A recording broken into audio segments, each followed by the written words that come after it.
Hey, what's going on? Chris, AccuCar Paint. Christopher, AccuCar Paint. Anyway, so we're doing an unbox on this. I got it at Harbor Freight. Maddox. Superior Automotive. Cheap. It's like less than 30 bucks. This is a door skin kit hammer, which, you know, it'll work. It's not snap-on, but it sure looks like it being red like that. But this is really good for hammering out door edges. So sometimes you get a door edge dent, and then like on that X3 I did the other day, on that brand new X3, the door edge was pushed in, so the dent on the body line was pushed in, but the body line was only pushed in from the tension.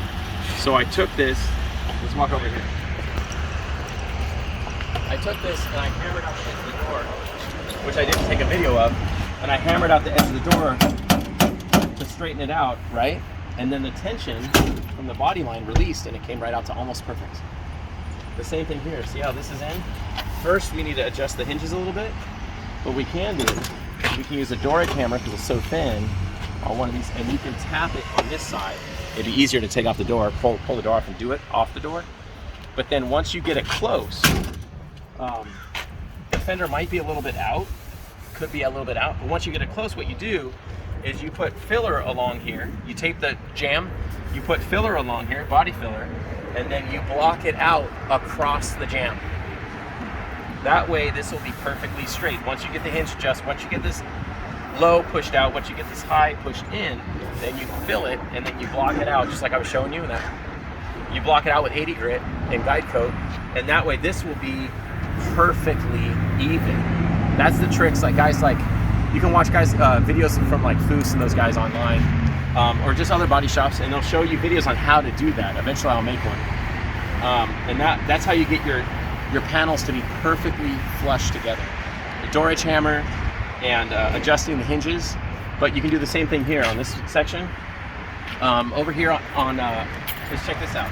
So you see how this, where this bumper cap and this fender line up, see how this is almost, it's pretty good, but this would need to be done just like that, where you put filler across both and you block it out to where it's even. You take out the light, cover the bumper or take it off, and you make it, you block it out across that jamb, doing X's, T's, and that way it'll be flush. Let me show you where that happened. So this was practiced, right? So obviously this jamb is filled, right? So to get rid of that, you can take some 80 grit or some 180, and you just take it and you rub it in there. Another thing you do is you can use like a seam sealer. You take all this out, it's transparent seam sealer. You just take seam sealer with your finger and you wipe it in there. Let it dry, it'll shrink back just a little bit to where it looks like it's perfect.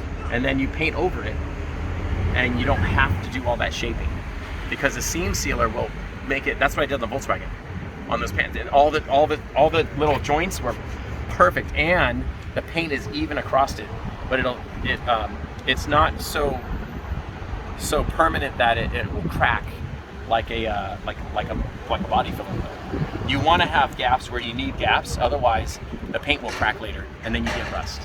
Anyway, so this is a new project. My new friend Ames here is gonna have this bad boy painted up, so just showing him a couple tricks here at a Home Depot parking lot. Anyways, thanks for watching. Check us out on whatever device, social media, whatever outlet you like to use. Christopher, AccuCar Paint. Thanks for watching.